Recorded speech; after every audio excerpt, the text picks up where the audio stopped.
Hi, everyone. I'm Rochelle Armstrong, founder of Liberated Hands, parent advocate, OPWDD authorized support broker, and autism mom. Welcome back to Navigating Special Education. My goal is to help parents understand special education in a simple, practical way so you can advocate for your child with confidence. Let's get started. One of the biggest misconceptions parents have is believing that the school makes all the decisions. That's simply not true.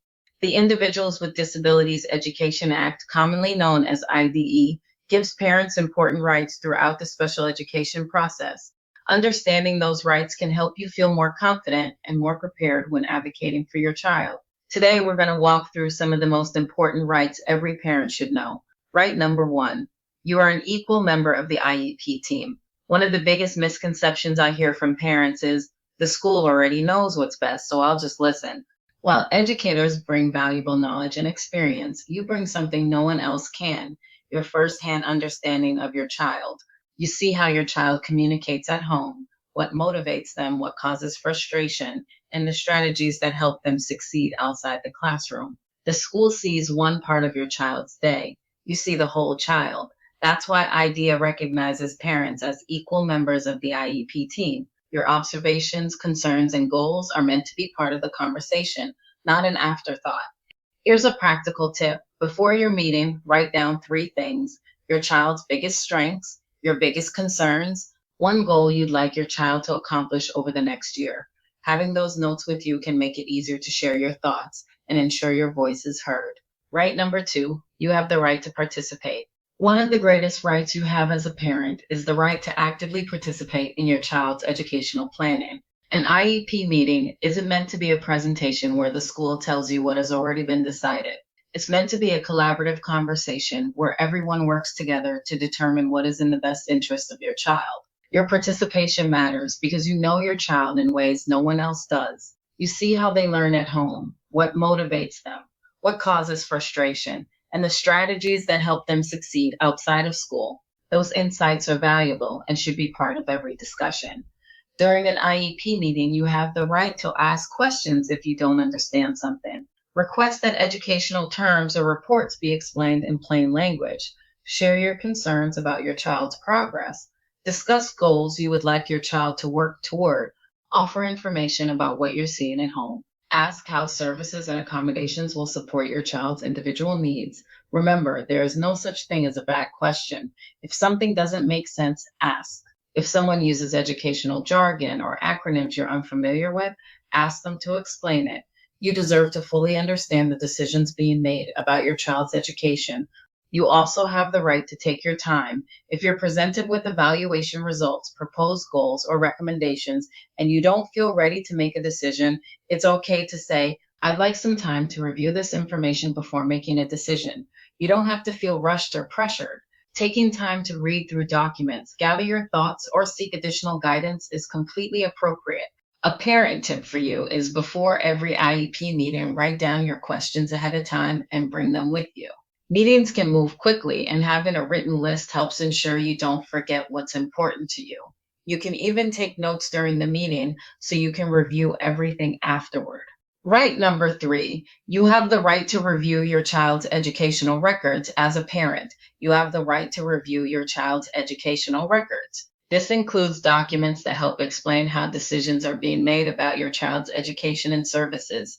These records may include evaluation reports, previous and current IEPs, progress reports, therapy notes, behavior data, attendance records, report cards, and assessments. Reviewing these documents before an IEP meeting can help you better understand your child's progress and prepare meaningful questions. For example, if an evaluation recommends speech therapy, but you don't see speech services listed in the proposed IEP, that's an opportunity to ask for clarification.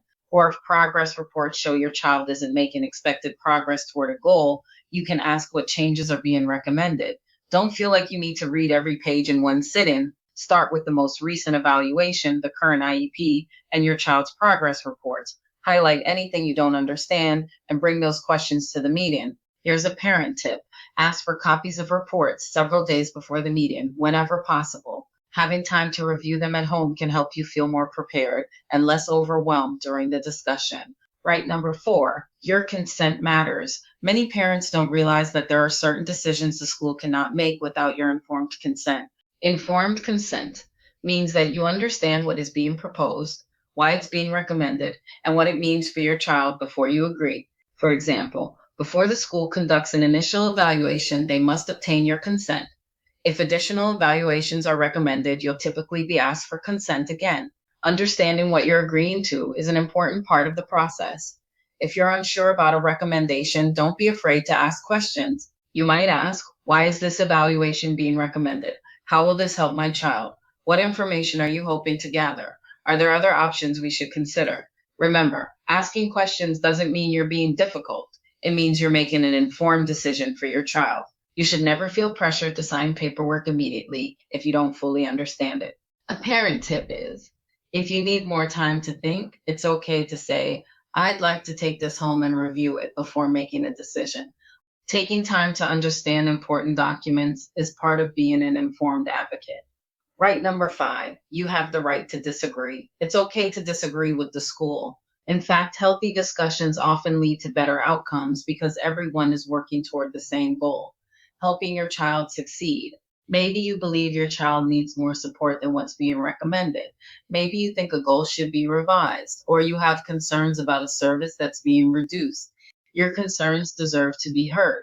When you disagree, try to keep the conversation focused on your child's needs rather than emotions. You can ask questions like, can you show me the data that supports this decision? Can you explain how this recommendation was made? Are there other options we should consider? What would happen if we tried a different approach? These kinds of questions encourage collaboration instead of conflict. Remember, disagreement doesn't have to become an argument. Some of the best solutions come from respectful conversations where everyone is willing to listen. Another parent tip is, if you disagree, stay calm, ask for supporting data, and request that your concerns be documented in the meeting notes. Having your concerns included in the record can be important moving forward. Right number 6, you can bring someone with you. Walking into an IEP meeting by yourself can feel intimidating, especially if it's your first meeting or if you're discussing difficult decisions. The good news is that you don't have to go alone. You have the right to bring someone with you who can provide support throughout the meeting. That person might be your spouse or partner, a family member, a trusted friend, a parent advocate, an educational consultant, an attorney, if appropriate. Sometimes just having another person in the room can help you feel more confident. They can take notes, remind you of questions you wanted to ask, or simply provide encouragement during the discussion. Remember, advocating for your child doesn't mean you have to do everything by yourself. Here's a parent tip. If someone is attending with you, meet beforehand to discuss your goals for the meeting and decide who will ask questions or take notes so you can stay focused on the conversation. Right number 7, you can request prior written notice. One right that many parents have never heard of is something called prior written notice, often referred to as PWN. If the school proposes a change or refuses a request you've made, they're required to provide written notice explaining their decision in situations covered by IDEA. This notice helps parents understand what the school is proposing or refusing, why the decision was made, the information or data used to make that decision, other options that were considered and why they weren't chosen. Having this information in writing creates clarity and helps ensure everyone understands the reasoning behind important decisions. If you're ever unsure why the school has made a particular recommendation, don't hesitate to ask for prior written notice when appropriate.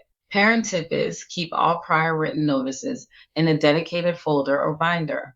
Over time, these documents create a helpful record of decisions made throughout your child's educational journey. And the last right I'll share today is number 8, which is, you may request an independent educational evaluation. Sometimes parents and schools don't agree on the results of an evaluation. If that happens, you may have the right to request an independent educational evaluation, commonly called an IEE. An IEE is an evaluation conducted by a qualified professional who is not employed by the school district. It provides another perspective that may help the team better understand your child's strengths and needs. It's important to know that requesting an IEE doesn't automatically mean the school district will agree to fund it. There is a process that must be followed under IDEA, and the district must respond to your request according to those legal requirements. The goal isn't to challenge the school for the sake of disagreement. The goal is to make sure decisions are based on the most accurate and complete information available. This parent tip is, if you're considering requesting an IEE, take time to understand the process in your state and keep copies of any written requests or responses. Staying organized can make the process much easier if questions arise later. If you remember only one thing from today's video, let it be this: your voice matters. You don't have to know every law or every educational term to be an effective advocate. Ask questions, stay informed, and remember that you are an important part of your child's educational team. Learning your rights isn't about creating conflict, it's about becoming an informed advocate. When parents understand the process, meetings become less intimidating and conversations become more productive. Remember, advocacy isn't about having all the answers, it's about asking thoughtful questions, staying informed, and working together to support your child's success. Thank you for watching. If this video was helpful, please like, subscribe, and share it with another parent who may need this information. You can also download today's free parent toolkit using the link in the description below. Until next time, remember you are your child's greatest advocate and you don't have to navigate special education alone.